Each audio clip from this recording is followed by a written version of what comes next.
Hi everyone! So today is gumagawa kami ng nag-set up kami ng Christmas tree dito sa bahay. So ito yung Christmas tree. So ayan, sinaset up na ni ate yung Christmas tree. Makalat guys. Pero ayan. Sinaset up niya na. Ang ganda pala dito. Pwedeng na ano yung turn. Yan na yung Christmas tree. Nalabas niya na sa box, guys. Pero, ang size nito is, wait lang. So, kung naaalala nyo, guys, ito yung binili namin sa Kmart nung birthday ni Mama. Ayan yung Anko na Christmas tree. 6 feet siya for only $50. For $50 niyan, ganyan yung itsura niya, guys. Ito yung i-expect nyong itsura niya. Wait lang. Oh my goodness. Ganyan. Ganyan yung i-expect nyong itsura niya. Tapos, papakita ko sa inyo, guys, yung finish na Ayan. Ayan, nakakabit na yung pantaas. Ganyan lang siya.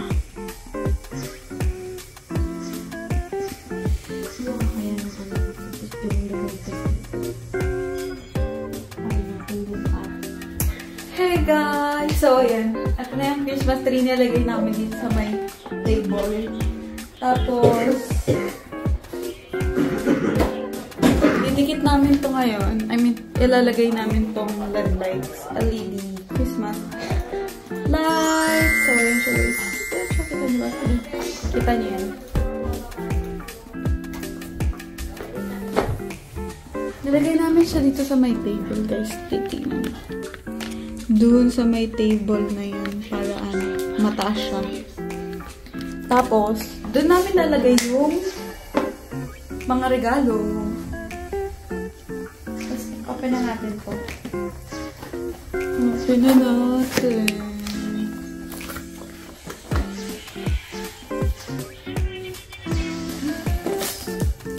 Ito yung remote niya. May pa-remote pa. Oh, bilang na pala to, te. Ganyan na. Ganito na yung itsura niya, guys, oh. Ganyan na siya. Madami na. 80 ata, no? 80 na ganito. Yan, ang dami na.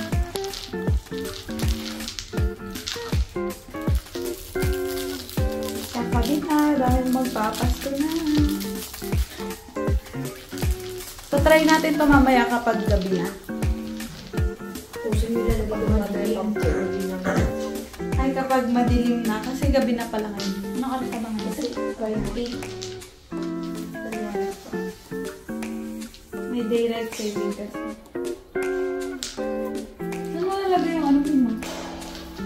Diyan na lang sa... Dapat nalagay yung sa tapat.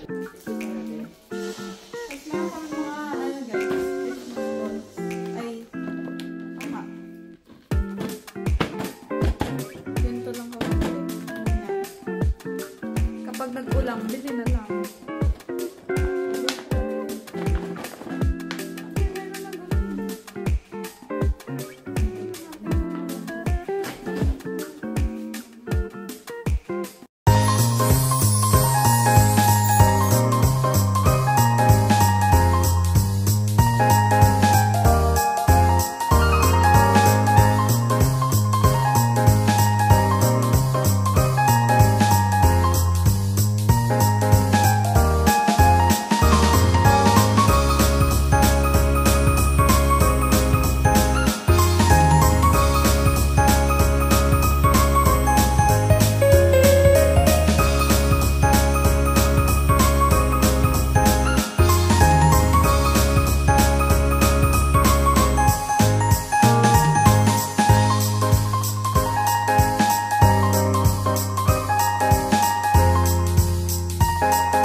Ito na yung finished product. Ginawa namin. Kulang pa siya sa design. Tapos, bibili pa kami ng mga bagong designs. Kasi, ayan. First time namin magdikit ngayon. I mean, mag-decorate ng Christmas tree dito sa New Zealand. So, ayan yung first Christmas tree natin this year. Yan, di kami nag-Christmas tree last year. So, ayan. Ang ganda niya. Pero, kulang pa siya sa decors. So, bibili pa kami. Tada!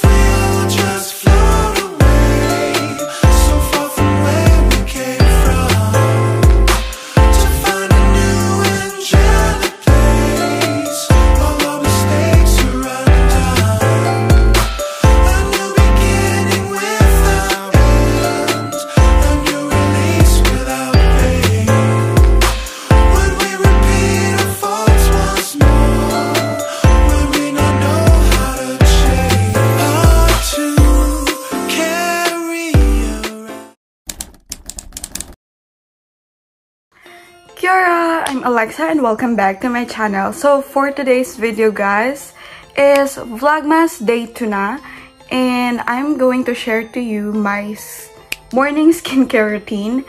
And kakatapos ko lang mag-shower guys. So eto pala yung ginamit ko na cleanser, yung CeraVe Foaming Cleanser. Ayan yung ginagamit kong cleanser guys, and nakapag-cleanser na ako after ko maligo. So, magpo-proceed na tayo sa moisturizer. And ang ginagamit kong moisturizer is itong Advanced Nail 96 Mucin Power Essence ng Course. Yan. Ito yung ginagamit ko, guys. And, super ganda nito sa balat, guys. Like, sa face. And sorry, like, if hindi giving yung face ko ngayon kasi may mga pimple ako because of period. Alam niyo naman. And, ayan, nalagay lang natin siya dyan. Sa whole face.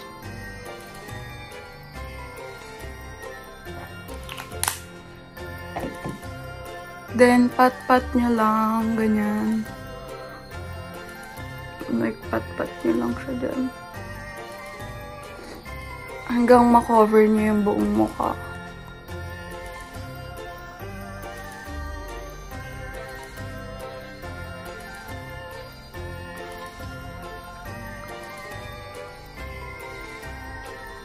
And then, maglalagay din tayo sa my neck, guys. Of course, huwag nyo kakalimutan yung neck part nyo. Ayan.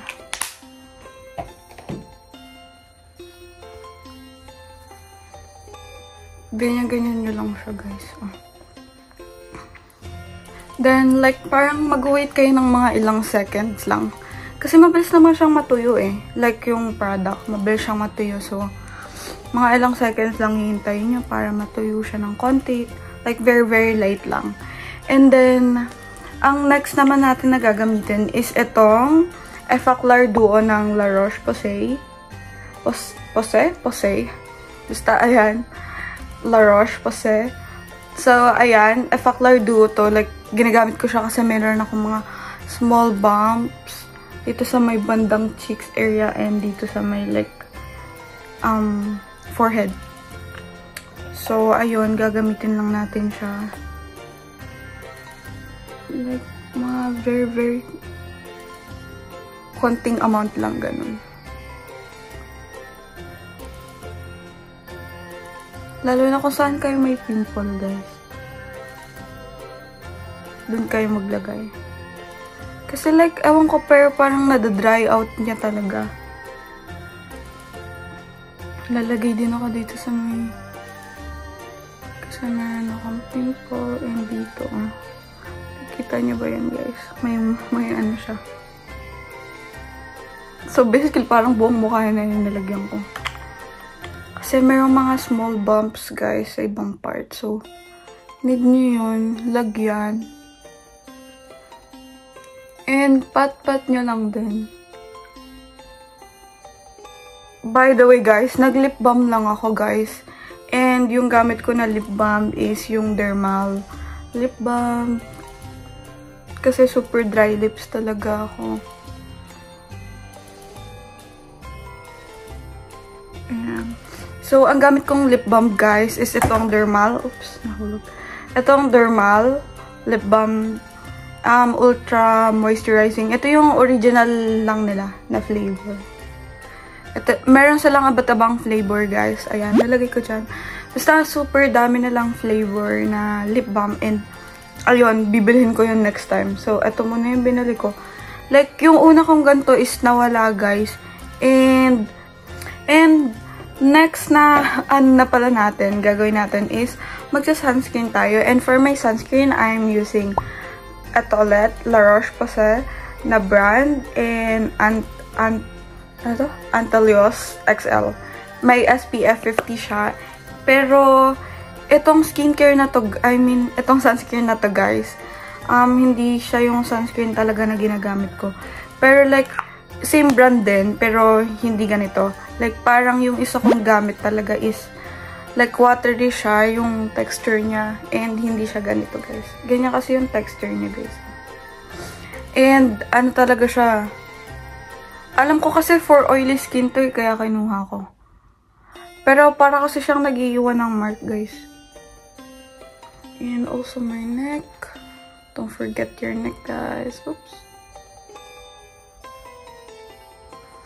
Ayan. Then, i-blend lang natin ulit siya.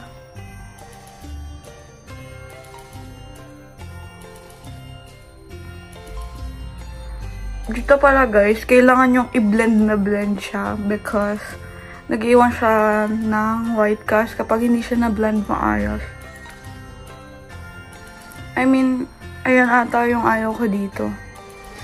Kasi parang nagmumukha akong parang namamalit yung mukha mo. Ayan, nagpipil.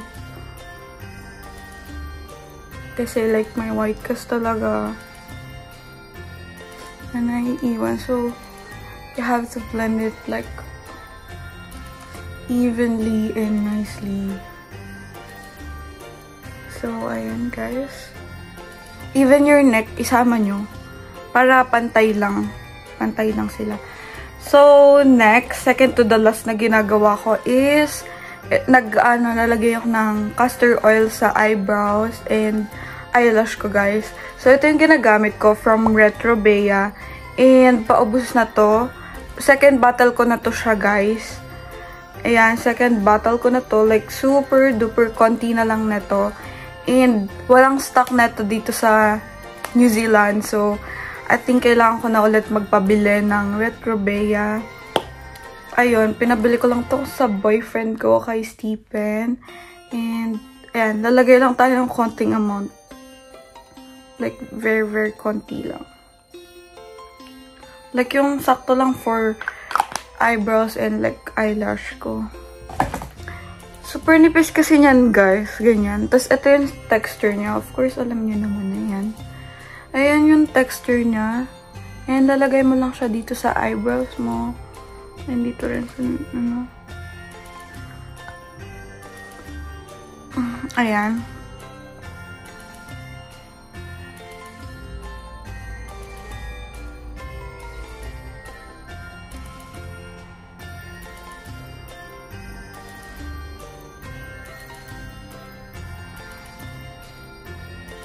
Tapos, i-blend nyo lang siya, guys. Like, hanggang sa, siya, ma-absorb siya ng steam nyo. Dito sa may eyebrows, of course. Kasi, I know, like, effective talaga to, guys. Kasi, super nipis ng, like, eyebrows ko dati. Hindi naman siya super duper nipis. Like, yung dito lang, sa may end. Yan, dyan, manipis siya. Tapos kapag magsa-selfie ako, like, hindi na siya makita sa picture. Kasi nga, wala siya masyadong hair dito sa may dulo. Ayan. Ma-feel nyo naman na na-absorb na siya kasi medyo dry na siya. So, ang next na ginagawa ko, guys, is naglalagay ako naman nitong eye cream from CeraVe. Ito yung eye repair cream nila and super effective na to, lalo na kapag may puffiness ka dito sa eyes mo. Like, lalagay lang tayo ng konti and then gaganyan nyo lang siya dyan. Sorry guys, andito kasi yung mirror. So, ayan. Gaganyan nyo lang. Like, super effective din na to kasi parang, parang, napaprotect niya talaga guys yung ano nyo, yung under eye nyo.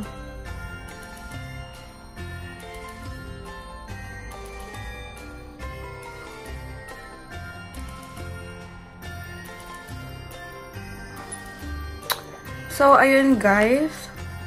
I think this is the last.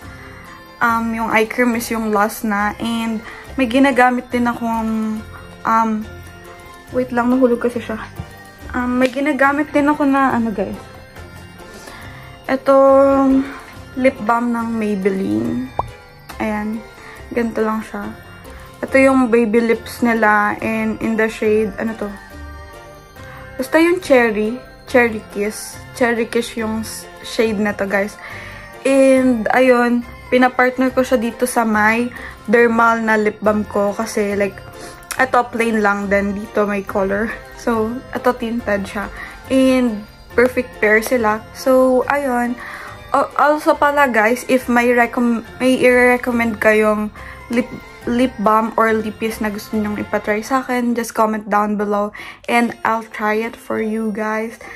Don't forget to subscribe and like this video, guys, and I hope na nag-enjoy kayo like sa video na to. And this is my first time like sharing my skincare routine, like my morning skincare routine, kasi iba yung skincare routine ko sa gabi. So comment down below if you wanna know my night skincare routine. And please don't forget to subscribe and like this video.